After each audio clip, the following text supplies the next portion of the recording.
You are listening to How We Met. True Love Stories.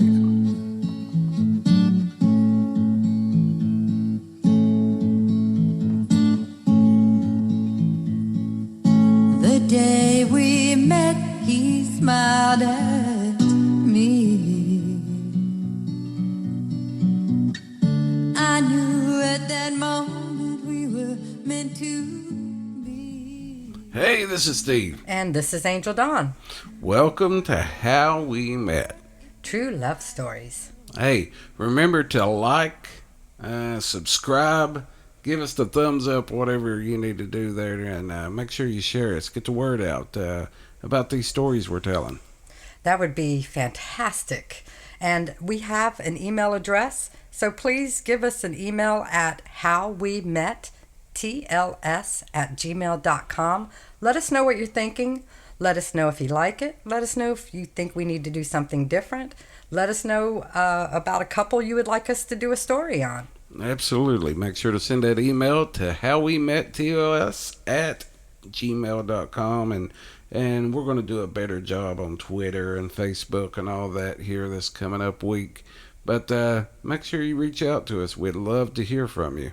Right, and we're still fairly new at this, so bear with us and give us a little time, and we'll get it just exactly how you would like to listen to it. Prepared to be dazzled. Right. That's what you always say to me, and I'm still waiting. So, in our episodes, we have a flashback, especially if the story we're telling takes you back in time a few years. But this is a very special episode because the whole episode is a flashback. Serious flashback. Right.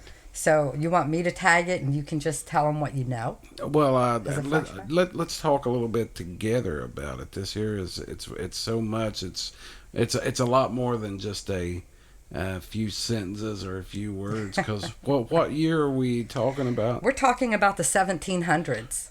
Well, it is a few. It's a few minutes ago. See, we usually try to compare, cost of living between now and when the story. But back then, I was reading in the colonial America, each colony actually set the cost, or not the cost, but the actual Value, yes, of their currency per colony.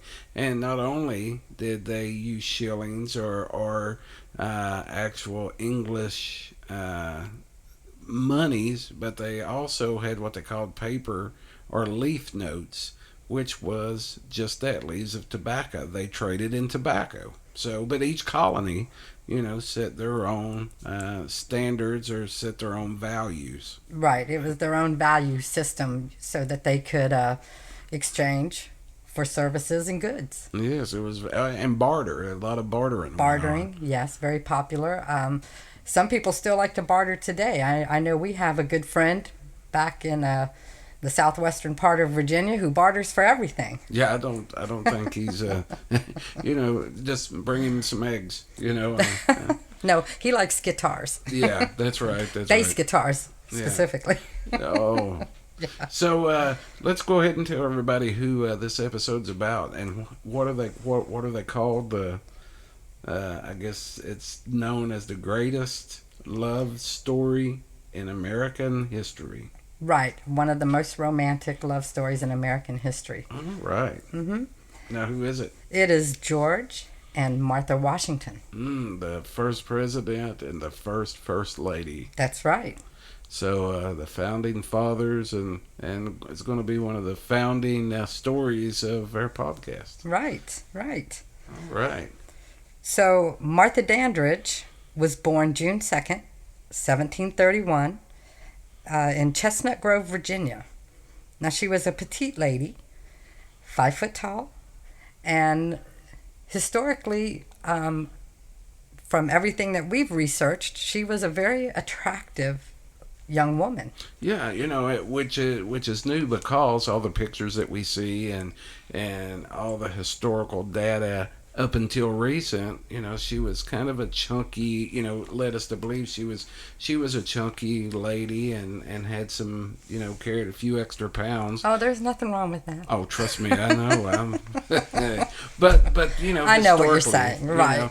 But now researchers are saying that when she was in her 20s and 30s, that she was very appealing and Hot was, mama. Yeah, hot mama. Right. So yeah, so go George, go. Right.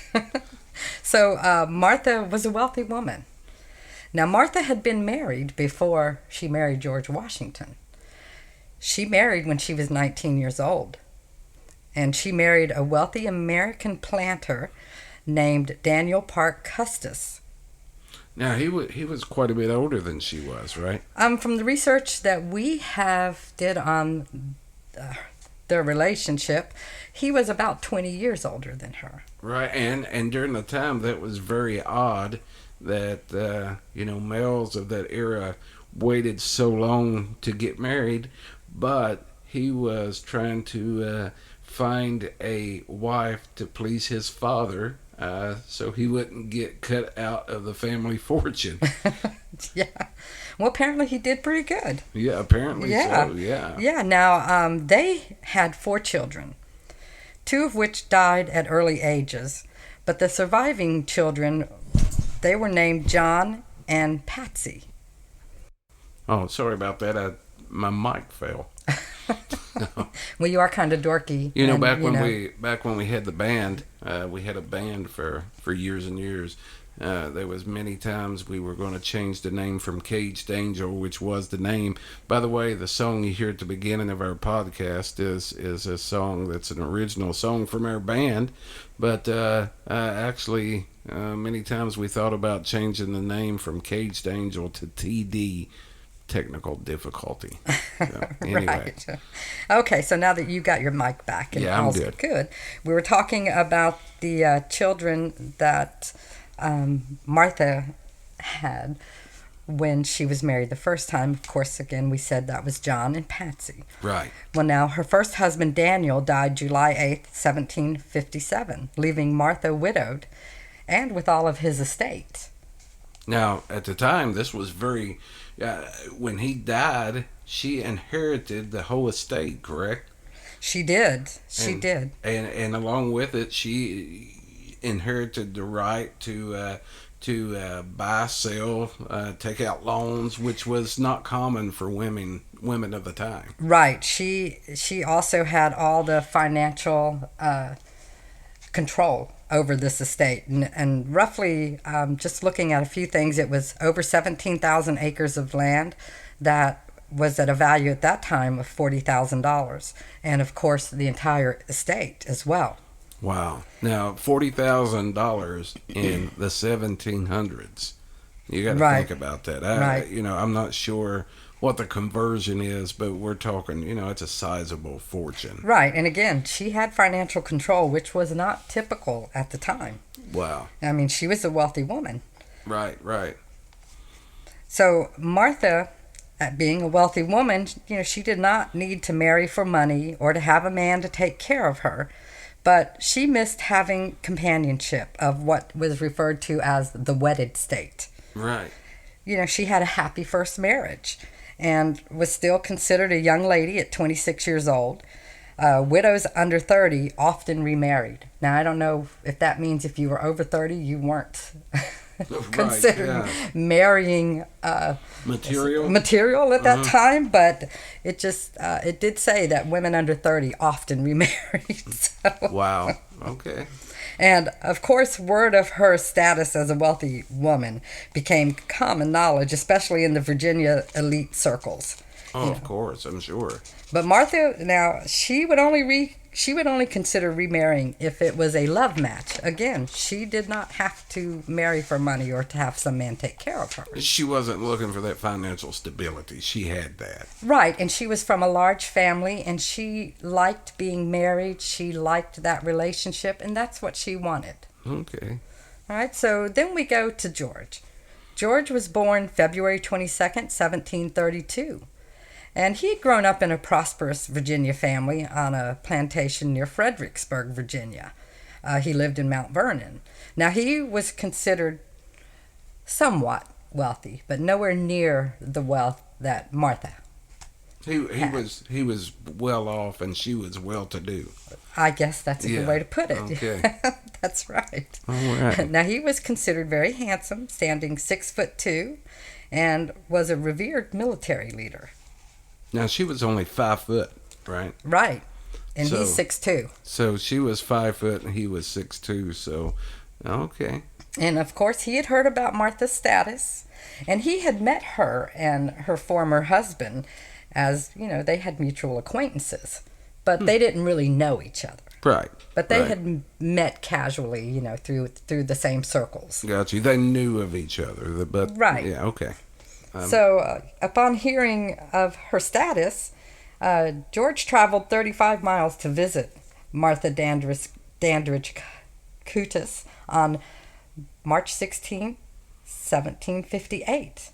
Now, George was 26 years old at the time, and so was he. So was she. So did he jump on a Pinto? Not the Ford Pinto. I guess he got on his.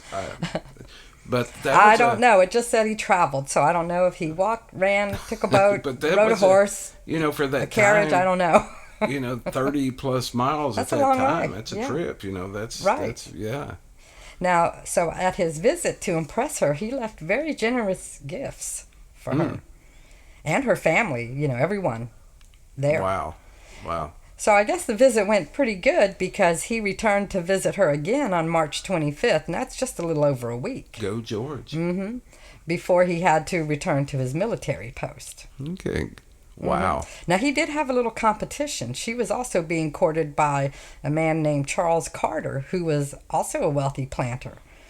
But Martha had that immediate, powerful attraction to George. Now I think I read that he was pretty well to do, wasn't he? Right. This Yeah. other man was very well to do, too. Okay.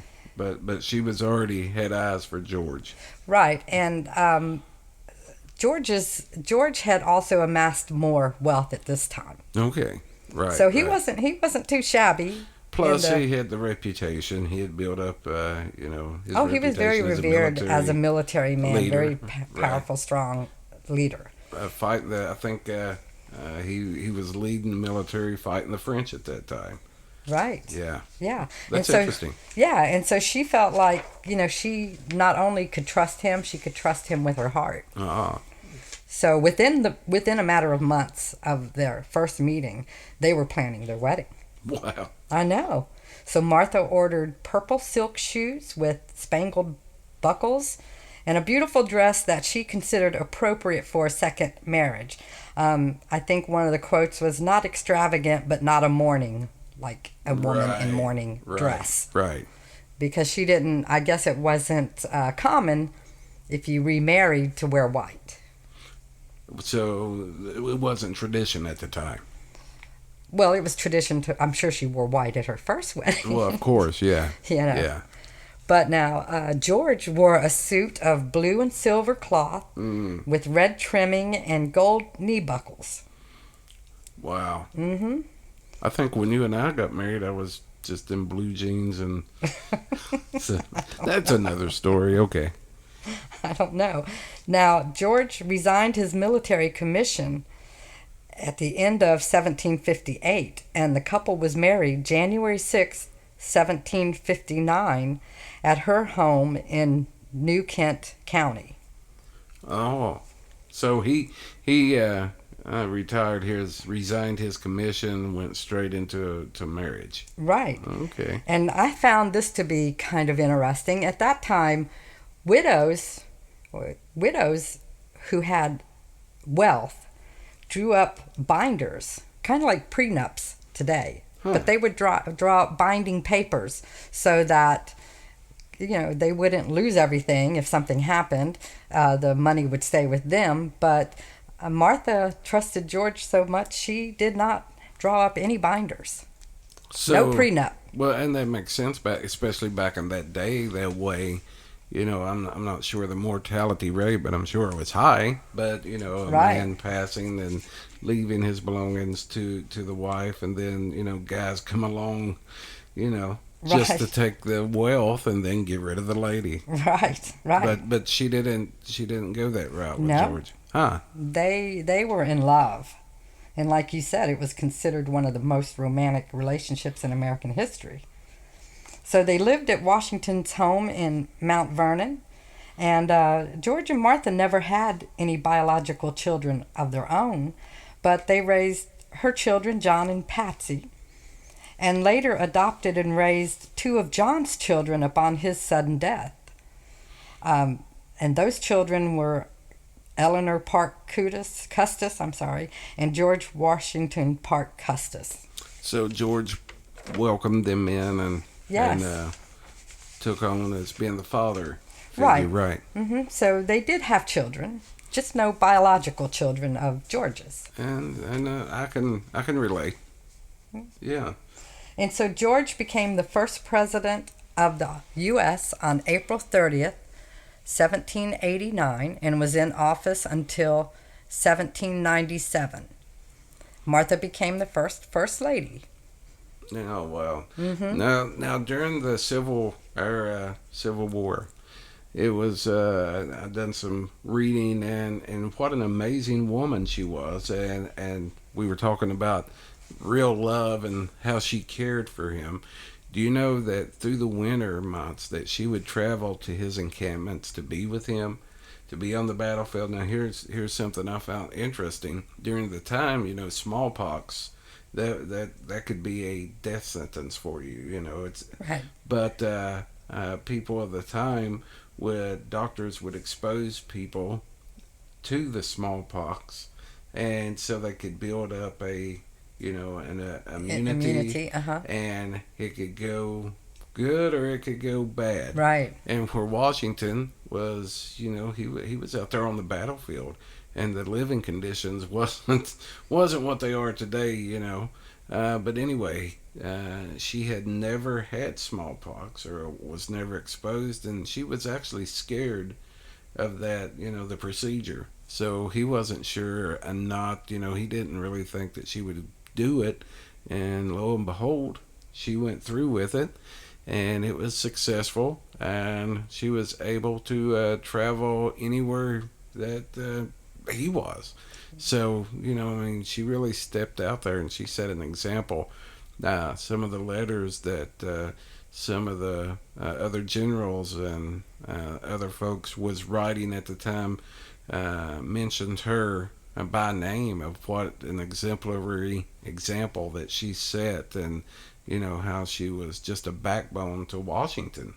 Right. And I just found that interesting that that she loved him enough, that much, to put herself At risk. We're talking about a lady that was, she was accustomed to the finer things, right? Right. And when she married Washington, it was a step down for her to move to Mount Vernon. Mount Vernon was nice, but still not what she was accustomed to.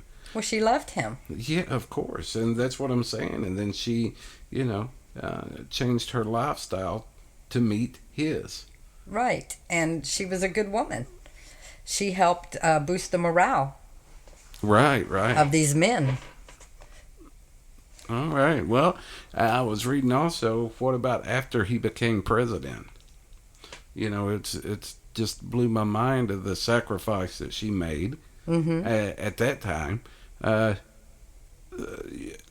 John Adams made a point to talk to Washington to say, you guys are accustomed to receiving invitations and going to these dinners and going to Right. all And the John balls. Adams was the vice president. Right. Okay. So,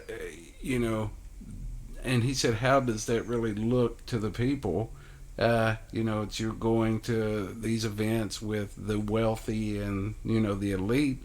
So, Washington decided that they wouldn't accept any invitations, during his presidency.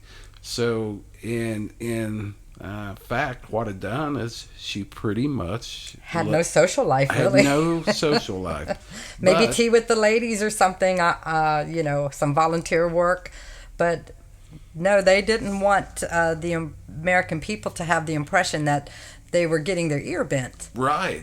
That's exactly right. Also, during the Revolutionary War, this lady who was, again, I can't stress enough, was accustomed to an extravagant lifestyle at the time, spent hours and days and weeks sewing socks for the troops. Mm-hmm. You know, I don't feel like that she gets the recognition that she deserves. Right. Yeah, you know, for the sacrifices that she, in turn, made to help grow our country. Right. You know, behind every strong man is a strong woman. That's Yeah, what I always say. There you go. So they were married for 41 years. George died on December 14th, 1799 at the age of 67. And Martha died on May 22nd, 1802 at the age of 70. So they spent a long, happy life together. That's a long life for that time. It's a long life now. It is. Yeah. 67 and 70 years old. A little bit of trivia. She was the first and only woman to be on American currency. She was on the dollar bill, printed on three different years. Wow. And it's just amazing to know, and well respected, and I tell you, the more I read up on her and did some research, I'm very, very impressed with the very first lady she represented. Yes, she did. Well, all right, what a great episode, and we hope you guys have enjoyed it. Thanks for listening. And tune in next week, and remember, send us an email at howwemettls@gmail.com. Let us hear your story. You've been listening to How We Met, True Love Stories. Your life. Your love. Our story.